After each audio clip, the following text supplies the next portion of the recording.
국민의당 제보 조작 사건 그리고 추미애 민주당 대표의 발언으로 전국 경색이 심화되고 있습니다. 전문가들의 분석을 듣겠습니다. 이상일 전 새누리당 의원, 최진 대통령 리더십 연구원장 나와 있습니다. 안녕하십니까? 안녕하십니까? 자, 이제 곧 아마 단독 범행인지 아니면 어떤 윗선의 개입이 있었는지 결론을 내리겠다고 하는군요. 어떻게 전망하십니까? 글쎄 검찰이 아마 내일쯤 발표를 한다고 하는데 지켜봐야 하겠지만 어제 이준서 전 국민의당 최고위원 그리고 이유미 씨를 동시에 불러서 9시간가량 대질 조사를 했다고 합니다. 이 두 사람의 발언은 여전히 엇갈리고 있는데 이유미 씨는 조작 지시를 받았다는 그 입장을 고수하고 있는 걸로 알려져 있고 이준서 전 최고위원은 이유미 씨에게 당신이 그 제보를 받았다고 하니 그 제보 내용을 빨리 달라고 독촉했을 뿐이다. 그러니까 음성 파일 조작에는 관여한 바가 없다고 하고 있는데 검찰이 그동안 압수수색도 했고 다각도로 수사를 했기 때문에 어떤 결론을 내릴지는 지켜봐야 될 것 같아요. 네, 좀 기류가 어떻답니까? 지금 검찰이 상당히 고민을 하는 것 같습니다. 왜냐하면 문재인 정부 들어서도 처음 어떻게 보면 가장 중요한 사건에는 공개 발표인데다가 이 발언 내용 여하에 따라서 정치적 과정이 엄청나게 커지고 특히 국민의당 같은 경우는 그 당의 뿌리채 흔들릴 수가 있거든요. 그래서 막판까지 하는 고민을 하는 모양인데요. 일단 이게 아시다시피 이제 이유미 단독 범행으로 판결이 날 경우는 사실 국민의당으로서는 이제 한시름 놓을 수가 있죠. 그러나 물론 그때도 이제 정치적인 도의적인 책임은 여전히 이제 남아 있지만요. 근데 만약에 이준서 전 최고위원은 공모 쪽으로 만약에 이제 이게 판결이 날 경우에는 그때는 파문이 엄청나게 클 수 있죠. 곧바로 그러니까 윗선 그러니까 이제 안철수, 박지원 이 윗선으로 불이 확 던지면서 붙으면서 이제 그런 사법적인 문제들이 이제 확대될 수가 있는 겁니다. 그래서 네. 너무나 민감한 문제이기 때문에 지금 모든 걸 보완을 철저히 하고 있는 것 같습니다. 네. 일단 재판으로 넘어가겠지만 어쨌건 검찰이 수사 결론을 어떻게 내리느냐에 따라서 이미 그 파장은 거기에 따라서 확대될 테니까요. 네. 자, 박지원 지금 말씀하신 전 대표, 당시 당 대표죠. YTN과 전화 인터뷰를 했습니다. 그 내용 잠깐 먼저 들려드리겠습니다. 엊그제 일이라도 기억이 안 나는 것은 안 나는 거죠. 5월 1일 날 통화를 했다는데 저는 지금 현재도 기억이 안 납니다. 그러나 과학적으로 이준서 최고위원이 저하고 통화했다는 기록이 엊그제 나왔지 않습니까?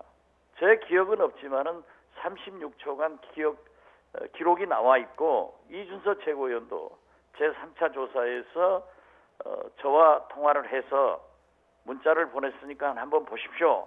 그러니까 제가 알아서 수고해 이렇게 끊었다는 겁니다. 과연 36초간에 그러한 내용을 설명할 수 있었을까? 네, 아마 이런 부분을 검찰이 다 지금 종합적으로 검토를 하고 있을 텐데요. 그 박지원 전 대표가 저렇게 인터뷰에서 이야기한 것이 진실을 이야기했다고 일단 생각을 합니다. 그런데 36초간 통화 기록은 그건 분명히 나와 있는데 박지원 전 대표 말씀대로 36초간 자초지종을 설명하기는 어려웠을 것 같고 이준서 전 최고위원은 간략히 설명을 하면서 문자로 보내드렸으니 한번 보세요 이런 취지였던 것 같은데 본인은 선거 유세를 하느라고 열어보지를 못했고 그 이준서 전 최고위원이 그 전화가 인상적이었다면 기억을 할 텐데 그다지 인상적이지 못했기 때문에 기억을 못한다는 건데요. 내일 검찰이 이 상황을 다 조사를 했을 텐데 어떤 판단을 내려서 어떤 발표를 하느냐에 따라서 굉장히 앞으로 국민의당에 미칠 파장은 큰 차이가 난다 이런 생각을 해봅니다. 근데 아까 박지원 전 대표가 과학적으로라는 표현을 썼는데 그야말로 과학적으로 이게 통신사 같은 데 의뢰하면은 36초 통화 내용의 내력이 금방 확인할 수 있지 않겠습니까? 그런 부분은 검찰이 아마 허가를 받아서 통신법에 의해서 아마 확인을 하면은 충분히 확인이 가능하지 않을까라는 생각이 듭니다. 또 통화 내용을 확인할 수 있다고요? 내용은 확인하기 어렵죠. 그렇게 하기는 어려울 것 같은데. 그게 검찰이 이제 영장을 받아서 하면 되지 않을까라는 부분입니다. 그 부분이 좀 민감한 부분이 있습니다. 그건 좀 확인해봐야 될 것 같습니다. 예, 그리고 이제 이준서 전 최고위원 같은 데 보면은 이유미 씨하고 통화할 때라는 상당히 보안 같은 거를 또 많이 신경을 쓰더라고요. 그래서 36초 동안에 아마 구체적인 내용을 얘기했을 것 같지는 않고 아까 박지원 전 대표 얘기한 대로 뭐 내용을 보냈으니 문자면서 보냈으니 확인해 보십시오라고 이제 짤막한 통화를 한 것 같습니다. 통화 내용은 또 이준서 쪽에 남아 있으니까요. 다만 이제 문제는 박지원 전 대표가 통화한 기억이 나지 않는다는 거 아니겠습니까? 네네. 이게 이제 또 다른 어떤 진실 게임의 하나로 좀 남아 있죠. 근데 실제로 통화를 했고 거기서 36초 동안에 조금이라도 민감한 내용이 통화했다는 내용이 밝혀질 경우에는 네. 또 한 번 또 파장이 커질 수가 있죠. 근데 그 5월 1일 시점이라면 발표하기 전이란 말이죠. 공식적으로 그 제보된 내용이라고 해서 조작된 음성 파일을 갖고 이것이 문유정 씨가 고용정보원에 특혜 입사했다. 이게 증거다. 이렇게 발표하기 전이란 말이죠. 5월 6일 날 했으니까. 그러니까 이준서 씨가 그때 이유미 씨하고 공모를 해가지고 음성 파일을 만약에 조작을 했다면 박지원 전 대표한테 있는 그대로 이야기는 못했을 거고 또 본인이 주장하는 대로 이유미 씨가 음성 파일을 조작한 걸 자기가 모른 채 이 제보가 믿을 만하다고 판단을 해서 박지원 전 대표에게 보고를 했다면 문자를 상세히 보내드렸으니 열어보세요 정도로 했을 것 같아요. 네, 네. 그러니까 이것이 검찰 수사의 지금 초점인 거죠. 이준서 씨가 과연 그 음성 파일이 조작된 걸 알았느냐 몰랐느냐. 만약에 모른 채 이게 제보의 신빙성이 있구나. 그러니까 이걸 터뜨릴만 하구나. 이렇게 판단했다는 것과 이유미 씨는 윗선의 지시를 받았다. 그러니까 구체적으로 이 위원장의 지시를 받았다는 건데 그 위원장은 이준서 씨거든요.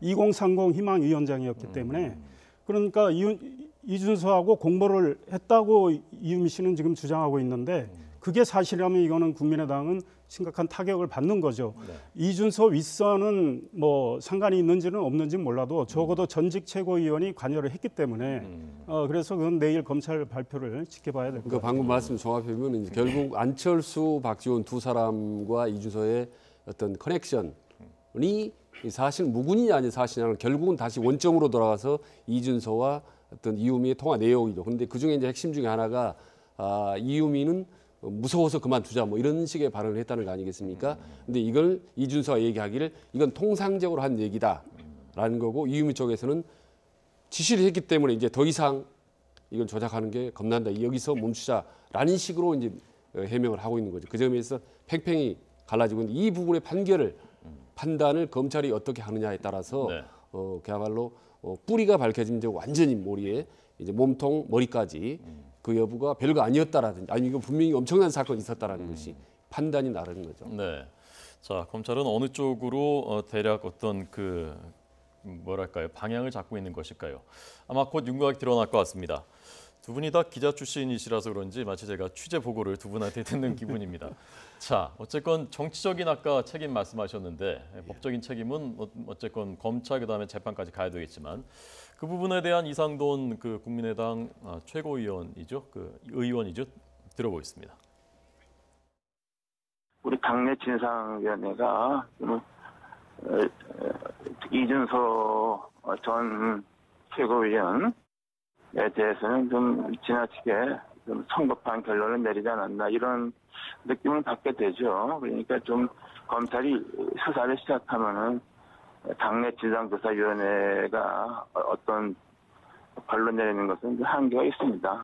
정치적 책임이라는 게 뭐 어딜 금방 그만둬라 이런 게 아니고 뭐 진솔하게 사과하는 모습을 보이는 것도 정치적 책임이죠. 그런 부분에서 우리가 좀 실기하지 않았나 뭐 이런 생각을 합니다. 네. 안철수 당시 후보가 그러니까 검찰의 수사 결론을 기다리는 것인지 그 기회를 시기를 놓쳤다는 건데 그 시기를 언제쯤으로 보고 있는 것인지 자 먼저 이 지금 안철수 전 대표의 경우 대선 후보의 경우는 실기를 한 건 저는 분명하다고 봅니다. 왜냐하면 박주선 당의 비대위원장이 6월 26일 날 사과를 했단 말이에요. 그러니까 그 전날 보고를 받고 바로 사과를 했단 말이죠. 그때 안철수 전 후보, 박지원 대선 때 상임 공동 선대위원장, 대표도 겸하고 계셨죠. 이분들이 나서서 함께 정치적인 도의적인 책임을 느끼고 사과를 했어야 된다고 봐요. 그때 그리고 입이 100개라도 할 말이 없고 우리가 자체적으로 진상조사를 하겠다. 그리고 검찰도 철저히 조사를 해달라. 그리고 우리는 철저히 검찰의 조사에 응하겠다. 검찰의 결론을 내면 그때 가서 또 국민들께 사과 말씀을 드리겠다. 이렇게 했다면 아마 비난의 화살을 덜 받았을 것 같은데 굉장히 그때 머뭇거렸던 것 같아요. 자기들도 아마 제가 보기에는 진상 파악이 제대로 안 된 상황에서 덥석 입장을 냈다가 다시 그것이 일종의 꼬리를 물고 논란이 되면 오히려 더 큰 궁지에 몰릴까 봐 판단한 것 같은데 그때 정직하게 입장을 그 당시에 정치적인 도의적인 책임을 느낀다는 입장을 냈어야 되는 틀림없어요. 근데 지금 내기는 너무 늦었어요. 그러니까 검찰이 입장을 발표하는 그 직후에 바로 안철수 전 후보도 입장을 낼 걸로 보여요. 그래서 뭐 검찰이 어떤 입장을 낼지에 따라서 입장의 내용도 달라지겠죠. 근데 이제 안철수 리더십의 단점을 얘기할 때 항상 지적되는 게 좀 늦다, 타이밍을 놓친다 이런 것이었거든요. 과거 지난 대선 때죠. 그러니까 2012년 대선 때도 문재인 대표가 단일화할 때도 시기가 상당히 좀 늦었다라는 얘기가 있었고 이후 탈당을 할 때도 그렇고 그 이후에 선거 총선 과정에서도 승리하긴 했지만은 매번 타이밍을 놓쳐서 좀 느리다, 좀 강력하고 신속함이 부족하다고 했는데 이번에도 이 부분을 여실히 놓친 것 같습니다. 그래서 제 개인적으로 6월 26일 날 이제 박주선 비대위원장이 대표를 한번 그 내부적인 이제 당내에 했다면 다음 날 정도 바로 네. 나와서 아까 참 제대로 말씀해 주셨는데 이유회화를 막론하고 정치적으로 도의적으로 죄송하다. 왜냐하면 국민의당 캠프 내에 있는 그런 사람이 조작에 했다는 것이 분명하게 드러났기 때문에 이유회화를 막론하고 이번에 대해서는 네. 고개를 숙여 인사한다고 거의 90도 각도로 인사하고 말이죠. 네. 이렇게 했더라면은 아마 검찰이나 어떤 분위기도 달라졌고 국민들도 상당히 좀 마음이 가라앉지 않나 싶습니다. 그런데 그 이후로 박수선 대표 비대위원장이 한 번 사과한 이후로나마 거의 이후로 줄곧 강경 일변도로 왔거든요. 그런 부분들이 상당히 오히려 민심을 좀 악화시키지 않나라는 생각도 듭니다. 네. 자, 국민의당 입장에서는 울고 싶은데 뭐 뺨 때려준 격일까요? 추미애 민주당 대표의 이틀 연속으로 나온 강경 발언. 자, 먼저 앞으로의 파장을 짚어보기 전에 직접 한번 다시 들어보겠습니다. 그 당의 그 선대위원장이었던 박지원 전 대표, 후보였던 안철수 전 의원께서 몰랐다 하는 것은 머리 자르기이죠. 실제로는 더 큰 것은 머리 자르기입니다. 꼬리 자르기가 아니고. 국민의당의 대선 조작 페인트는 이런 일찍이 북풍 조작에 버금가는 것입니다. 국민의당의 시스템이 전격적으로 풀 가동이 되어 유포시킨 것입니다. 그런 사실과 결과를 후폭풍을 용인한다는 것으로 형사법적으로는 미필적 고의에 해당한다고 보여집니다. 첫날 발언은 그 라디오 인터뷰 중에 한 말이니까 뭐 본인 의도와 좀 다르게 나왔을 수도 있었겠다 하는 그런 생각도 했었는데 어제 발언 들어보니까 그게 아니었구나라는 걸 이제 알게 됐거든요. 어떻게 해석하셨습니까? 그러니까 저는요 저 발언이 나오기 전에 배경을 한번 얘기해 보고 싶은데 사실은 국민의당과 추미애 양쪽 사이는 상당히 어떤 심리적 불신감 그리고 청문회 과정을 거쳐오면 상당히 인식에 큰 차이가 있습니다. 국민의당 같은 경우는요 그동안에 우리가 이중대란 얘기를 들어가면서까지 수모를 겪어가면서까지도 도와줬지 않느냐. 그런데 이렇게 우리를 압박하느냐 이런 인식을 갖고 있고요. 추미애 대표를 비롯한 민주당은 사사건건 반대를 해왔고 발목을 잡았다. 야3당하고 말이죠. 강력히 힘을 합쳐서 우리를 계속 코너에 몰았다. 그러다 마지못해서 호남 민심이나 여론 지지도 때문에 우리를 도와주는 척 했을 뿐이다라는 그런 인식에 큰 차이가 있거든요. 그런 점이 서로 이번에 그런 강경 발언으로 이제 나왔다고 보는 거죠. 원래 당 대표는 사실은 정말 원내대표단끼리 엄청 충돌이 일어나서 전국이 경색될 때 당 대표가 나서서 좀 풀고 이 거중 조정하는 이런 역할을 하는 것이 당 대표의 제대로 된 역할이라고 보는데 지금 추미애 대표가 거의 선봉대장으로 나서서 공격을 하니까 지금 국민의당 입장에서는 안 그래도 궁지에 몰려 있고 지금 큰 상처를 받고 있는데 그 추미애 대표가 직접 소금을 뿌리는 격이라서 굉장히 반발을 하고 있고 안 그래도 지금 국민의당이 인사청문회 과정에서 우리 원장님 말씀하신 대로 이낙연 총리하고 김상곤 교육부총리 두 분에 대해서는 나름 협조를 해서 호남 민심을 의식했든 안 했든 이중대 소리를 듣고 있던 차. 그다음 또 추경에 대해서도 심의는 일단 하겠다 이런 입장에서 뭐 여당 입장은 어느 정도 네. 고려해주던 입장인데 추미애 대표가 이렇게 공격을 하니까 박주선 위원장이 그랬죠. 뭐 뺨 맞고 발길질 당하는 그런 격이 됐다. 그래서 더 이상 지금 국회에서 협조는 없다. 매우 강경하게 나오고 있는데 추미애 대표가 좀 정치적이지 못하고 전략적이지 못한 것 같아요. 근데 추미애 대표의 캐릭터에서 나오는 것 같아요. 이분이 과거에도 강성 발언들이 굉장히 많았고 심지어 뭐 당내에서도 반발을 일으킬 정도로 좀 돌출 행동도 하셨단 말이죠. 뭐 전두환 전 대통령을 대표 선출된 직후에 예방하겠다고 해서 또 당에서 말려서 그것도 안 했고 그다음 뭐 박근혜 전 대통령하고 대탄핵 국면에서 단독으로 영수회담을 하겠다고 했다가 또 당의 반발 때문에 또 그거를 취소했고요. 그래서 추미애 대표가 굉장히 당 대표로서의 어떤 존재감을 보이려고 하는 측면이 있다고 보는데요. 그럼에도 불구하고 대표가 너무 나서버리니까 지금 국회가 꽉 막혀 있는데 더욱 경색이 되는 상황에서 당의 원내대표단은 매우 곤란한 지경에 지금 빠져 있어요. 그래서 추미애 대표가 이 문제는 제가 보기에 어느 정도 사과의 입장을 표명하지 않고는 풀리지 않을 것 같아요. 그런데 문재인 대통령이 귀국을 하시고 난 다음에 당과 청와대가 소위 이 조정하는 역할을 해서 추미애 대표도 체면을 살리면서 사과를 하면서 이 전국을 좀 풀어가는 이런 모양새가 되지 않을까. 7월 18일까지 국회가 열려있기 때문에 아직은 약간 시간이 있습니다. 그래서 지금은 뭐 주말이고 문 대통령이 만약에 돌아오신 다음에 추미애 대표가 어떤 자리를 마련해서 국민의당에게 뭐 사과 또는 유감 표명하는 선에서 정리될 수도 있겠다 이런 생각이 듭니다. 저는 이건 이제 국민의당이 이제 사실 분노를 표시하고 있는데 죄송합니다. 저는 이제 이게 다분히 솔직히 전략적 분노라고 봅니다.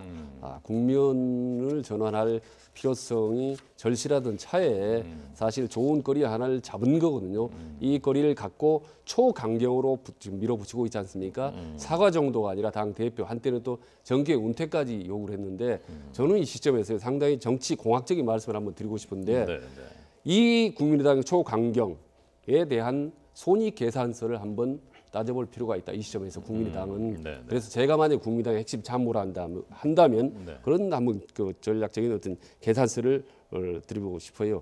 우선 이 부분의 총강경원의 추미애 대표나 민주당이 어떤 부드러워질 가능성은 사실 희박합니다. 오히려 더 추미애 대표는 분노했고 거기다가 호남 민심이 순화될 가능성은 적고 오히려 훨씬 더 국민의당에서 낙화될 가능성이 높고요. 우리 이 사건이 터지고 난 다음에 어제 오늘 사이 여론조사를 했는데 국민의당 여론 지지도가 오히려 떨어졌습니다. 5%에서 더 1, 2% 더 떨어졌습니다. 그래서 결국은 민심이라든지 전략적으로 전반적으로 해서 외형적으로는 사실 국면을 전환하는 것처럼 보이지만 실제로 밑바닥 민심으로 본다면 오히려 더 손해다. 지금 이 강경한 태도가 그런 점에서 좀 전략적인 수정을 하는 것이 오히려 저는 낫다고 봅니다. 그래서 이 국민이 바로 지나면 지금 일시적으로는 상황을 상당히 좀 반전을 기하고 있는 것처럼 국민의당이 보이지만 이 국면이 넘어가면 그 민심이 거에 대한 흐름은 결국 국민의당의 책임론, 우리 안철수에 대한 책임론 이런 부분이 강하게 올 수밖에 없다고 봅니다. 이거는 결국은 검찰 수사 결과가 어떻게 나오느냐. 예컨대 검찰 수사 결과가 이유미 씨가 단독으로 음성 파일을 조작을 했고 이준서는 그 사실을 모른 채 미필적 고의로 이거를 활용을 했다. 이 정도에서 나오고 뭐 박지원 전 대표나 안철수 전 후보는 이 사실을 몰랐다는 이런 발표가 만약에 나온다면 추미애 대표의 머리로는 머쓱해지는 거죠. 그러니까 그때는 국민의당이 추미애 대표에 대한 공격을 더할 가능성도 있어요. 그래서 검찰 수사 결과가 어떻게 나오느냐하고도 좀 관련이 있을 것 같고 그다음 민주당 원내대표단은 어찌됐든 7월 18일까지는 추경안을 처리를 해야 되고 정부조직법 개정안을 처리를 해야 되거든요. 문재인 대통령이 정말 중요시 생각하는 거기 때문에 그래서 다음 주에는 상당히 물밑 협상이 꽤 이루어지지 않을까 이런 생각이 듭니다. 하나 더 말씀드려도 될까요? 네, 그러십시오. 지금요 이 제보 조작 사건으로 태풍이 밀려오는 게 아니라 이미 밀려왔습니다. 지금 크게 세 가지 이미 확실히 확연히 드러난 세 가지 말씀드리면 첫 번째 팩트는 제보 조작은 분명히 사실이다. 했다라는 팩트를 드러났지 않습니까? 그렇죠? 그걸 확실한 겁니다. 네. 두 번째, 이제 민심의 흐름인데 그 정치권의 운명을 좌우할 중요한 의혹을 공개적으로 발표를 하는데 안철수 후보가 과연 몰랐을까라는 의구심입니다. 네. 이건 짙게 있는 게 사실이고 세 번째로는 국민의당에 대해서 사실 너무 힘든 상황이 아니라 여론조사 최악인 상태에서 과연 계속 갈 수 있을지라는 회의 섞인 이런 비판적인 기류가 팽배해 있거든요. 말하자면 국민의당은 전반적으로 극히 어려운 상태입니다. 이런 때는요 정면 돌파보다는 사실 측면 돌파를 해야 됩니다. 그래서 과감하게 인정할 부분은 인정하고 그리고 또 낮춘 자세는 낮은 자로 가고 지적할 부분 지적하고 이렇게 해야 되는 건데 정면은 전면적으로 오히려 역으로 일종의 적반하장 전략으로 할 경우는 정말 나중에는 상당히 더 큰 민심의 그런 저항을 받을 수가 있다고 생각합니다. 네. 자, 어찌됐건 이 검찰 수사 결과가 굉장히 중요한 큰 변수가 될 것 같은데 방향의 향방을 결정할 것 같은데요. 어느 쪽으로건 정치적인 고려하지 말고 그냥 있는 그대로 수사한 그대로 결과 발표되기를 기대를 하겠습니다. 한 가지만 더 이 추미애 대표 관련 한 가지만 더 여쭤보겠습니다. 그러니까 미필적 고의, 그러니까 자신의 어떤 행동으로 인해서 발생할 효과를 어느 정도 기대한 그런 심리 상태로 그 한 것이 아니냐라는 강경 발언했는데 지금 좀 전에 말씀하신 대로 추미애 대표가 그 과거부터 어떤 그런 전략적인 고려, 정밀한 고려 이런 것이 좀 부족해서 그 발언을 한 건지 아니면 지금 일각에서 나오는 내년 서울시장 출마를 위해서 또는 국민의당 지방선거 앞두고 국민의당을 아주 이제 무력화시키기 위해서 전략적으로 고도의 계산을 해서 나온 것인지 그 두 가지 가능성에 대해서 어느 쪽이 더 무게가? 뭐 추미애 대표가 답하실 문제라고 생각이 되지만 개인적인 짐작인데요. 홍준표 자유한국당 대표의 경우 늘 그럽니다. 내가 어떤 말을 할 때는 항상 계산해서 한다 그런데 그분 말씀은 그렇게 하는데 실제로 하는 언행을 보면 계산해서 하시는 것 같지 않아요. 네.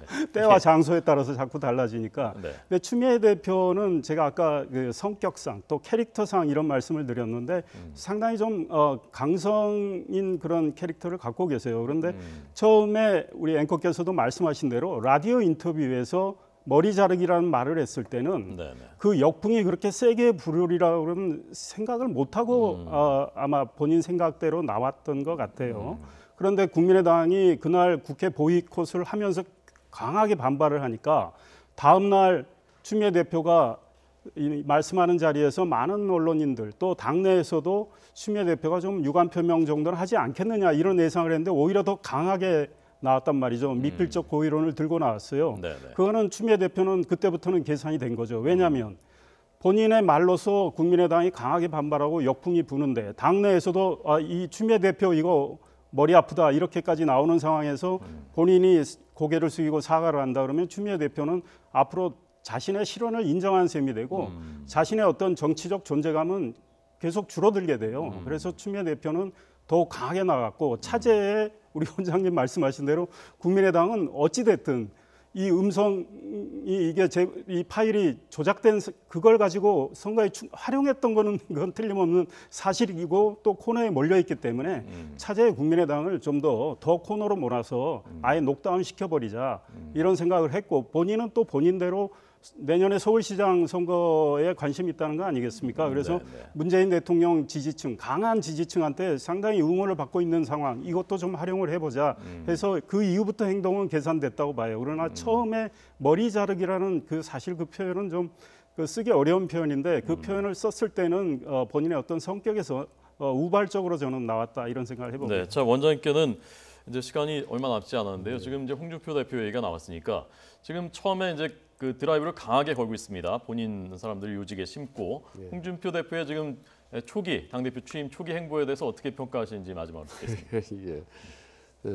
지금 보면 다음 누가 뭐래도 자유한국당 내부는 친박계는 상당히 뿌리가 깊습니다. 그래서 홍준표가 후보가 되고 압도적인 표차로 당선이 됐지만 실제로 요소 핵심 부분에는 전부 친박들이 있거든요. 그래서 본인 입장에서는 차제 단기간 동안에 빨리 당을 완벽하게 홍준표 당으로 만들겠다라는 의지가 상당히 강한 것 같고요. 그런 점에서 본래 스타일대로 인정사정 보지 않고 뒤재지 않고 바로 자기 사람들 이제 확 장악을 시킨 거죠. 포진시키고 그 다음에 할 일이 이제 박근혜 그림자 지우기, 친박의 그림자 지우기일 겁니다. 그래서 이 하는 과정에서 상당히 역풍이 불고 소리도 나고 자갈 먼지 요란하게 나길 겁니다. 아마. 그런데 그 이후 모습인데 그렇게 한 이후에 새로운 모습, 뭔가 과거와는 다른 모습으로 환골탈퇴할 경우는 박수를 받겠지만은 우당탕탕 요란했는데 결국은 나중에 새로 드러난 모습도 과거와 다르지 않다면 훨씬 더 많은 이제 비판을 받을 수가 있겠죠. 그러니까 홍준표 실험, 2차 실험이 이제부터 진짜로 본격적으로 시작됐다고 봅니다. 네, 알겠습니다. 오늘 전국 이상희 전 새누리당 의원, 최혜진 대통령 리더십 연구원장 두 분의 분석 전망 잘 들었습니다. 고맙습니다. 네, 고맙습니다.